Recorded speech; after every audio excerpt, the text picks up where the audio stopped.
Equity market पर और अब हम आपके सामने रखते हैं मिड कैप में मेगा एक्शन वाले स्टॉक्स कहां पर एक्शन देखने को मिल रहा है, इस पर अब नजर डालते थे। और कोचिन शिपयार्ड यहाँ पर अच्छा उछाल है। कंपनी को नीदरलैंड्स से 550 करोड़ का ऑर्डर मिला है।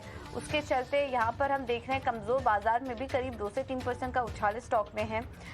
अतुल ऑटो में शानदार तेजी है। विजय केडिया ने करीब 7% हिस्सेदारी यहाँ पर खरीदी है और इसके चलते आज यहाँ पर भी अच्छा रुझान है। और इसके अलावा आरबीएनएल में भी खरीदारी का रुझान है। रेल प्रोजेक्ट के लिए कंपनी 1088 करोड़ का प्रोजेक्ट है जिसके लिए कंपनी ने सबसे कम बोली लगाई है। और आज हम देख रहे हैं कि आरबीएनएल का स्टॉक भी अच्छी मजबूती के साथ कारोबार कर रहा है। तो ये कुछ ऐसे स्टॉक्स हैं जहां पर कि आज मिड कैप स्पेस में शानदार एक्शन देखने को मिल रहा है। इस पर हम एक एक करके चर्चा करेंगे। सबसे पहले कोचिन शिपयार्ड से शुरुआत करते हैं। आज कमजोर बाजार में भी तेज है, लेकिन नीरव, कोचिन शिपयार्ड इस स्टॉक में हमने देखा कि पिछले काफी समय से दबाव देखने को मिल रहा था। 650 के ऊपर के भी लेवल्स हमने देखे, लेकिन उसके बाद लगातार स्टॉक में एक डाउन ट्रेंड ही देखने को मिल रहा है। अभी ये जो लेवल्स दिखाई दे रहे हैं कोचिन शिपयार्ड में और आज ये जो तेजी आई है, ये क्या निकलने के मौके दे रहा है स्टॉक, या फिर और तेजी के लिए बने रह सकते हैं? ओवरऑल जो चार्ट है ये एक lower top lower bottom formation बना रहा है और अपना 50 डे मूविंग एवरेज से रेजिस्टेंस ले रहा है। हर बार वो उसके पास में आता है, वहाँ से रेजिस्टेंस आ जाता है। सो मेरे हिसाब से तो ये स्टॉक को बेच देना चाहिए। मौका है, अगर आपके पास इसकी पोजीशन होल्ड है तो इसको एग्जिट करें, क्योंकि वापस घूम के ये नीचे एक नया लो और बनाएगा जो 420 के नीचे रहेगा। So there is a chance कि 400 के आसपास आ सकता है, तो यहाँ से आप बिकवाली करके चलें। नीचे में 400 के आसपास आता है, वहां पे वापस बाइंग करें।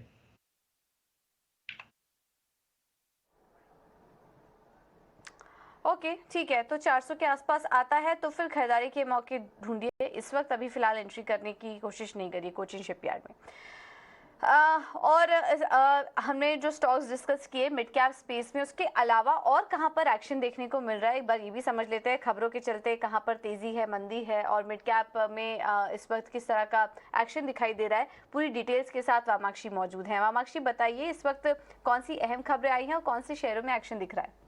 जी बिल्कुल, शुरुआत करते हैं हम कुछ टॉप गेनर्स के साथ। तो अल्काइल अमाइंस फोकस में है। हम देख रहे हैं कि 7 दिन की गिरावट के बाद स्टॉक आज हरे निशान में कारोबार कर रहा है।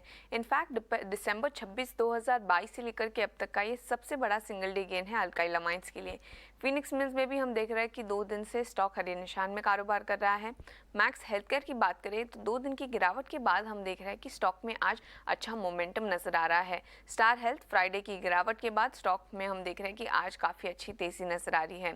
मिड कैप लूजर्स की बात करें तो एम&एम फाइनेंशियल सर्विसेज ये स्टॉक ये लिस्ट में शामिल है। हम देख रहे हैं कि 2 दिन से स्टॉक में दबाव बना हुआ है और इनफैक्ट आज का जो हमने फॉल देखा है वो सितंबर 26, 2022 से लेकर के अब तक का सबसे बड़ा सिंगल डे फॉल है।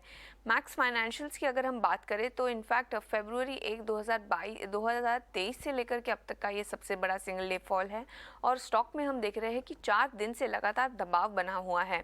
टाटा टेली सर्विसेज की बात करें तो 3 दिन से स्टॉक में गिरावट हम देख रहे हैं और मैक्रोटेक डेवलपर्स में हमने देखा था कि फ्राइडे को करीब 4% की तेजी नजर आई थी, मगर आज स्टॉक में हम देख रहे हैं कि भारी गिरावट नजर आ रही है। खैर, ये तो हो गए टॉप गेनर्स और टॉप लूजर्स। अब हम बात करते हैं कुछ स्पेसिफिक थीम्स की। तो अगर ऑटो एंसिलरी शेयर्स पर अगर हम फोकस करते हैं, यहाँ पर हम देख रहे हैं कि बिकवाली का दबाव बना हुआ है। गैब्रियल इंडिया, क्राफ्ट्समैन ऑटोमेशन, बैंको प्रोडक्ट्स, ऑटोमोटिव, एक्सेल्स जैसे सारे नाम आज लाल निशान में कारोबार कर रहे हैं। 3 से 4% की गिरावट हमें इन सारे शेयरों में नजर आ रही है। फर्टिलाइजर स्टॉक्स की बात करें तो यहाँ पर भी हम देख रहे हैं कि गिरावट हावी होती हुई नजर आ रही है। खेतान केमिकल्स, चंबल फर्टिलाइजर, जुआरी agrochemical, fertilisers and chemicals, Travancore जैसे सारे फर्टिलाइजर शेयर्स भी आज लाल निशान में कारोबार कर रहे हैं।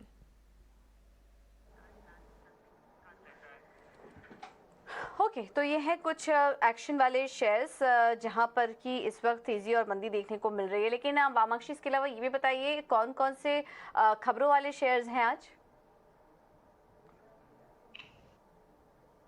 तो कंपनी को एंडा अप्रूवल मिल चुका है प्रोक्लोरपेराज़ाइन मैलिएट टैबलेट्स के लिए, और उनकी जो डोसेज है वो है 5 mg और 10 mg। और इसी के चलते ग्लेनमार्क फार्मा हमारे रेडार पर है, मगर मार्केट के साथ हम देख रहे हैं कि ग्लेनमार्क फार्मा ना कि ग्लैंड फार्मा फोकस में है। फियम इंडस्ट्रीज भी हमारे रेडार पर है, क्योंकि कंपनी ने एक MOU साइन किया है गोगोरो इंडिया प्राइवेट लिमिटेड के साथ। वो अपना प्रोडक्ट पोर्टफोलियो बढ़ाना चाह रहे हैं 2 व्हीलर इलेक्ट्रिक व्हीकल सेगमेंट में, और इसी के चलते फियम इंडस्ट्रीज भी फोकस में, मगर यहाँ पर हम देख रहे हैं 2% की गिरावट नजर आ रही है।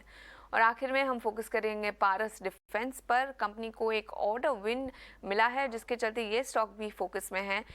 देख रहे हैं हम कि टोटल वैल्यू जो ये ऑर्डर विन की है वो करीब 64 करोड़ है, और ये ऑर्डर आया है council of scientific and industrial research यानी कि CSIR से।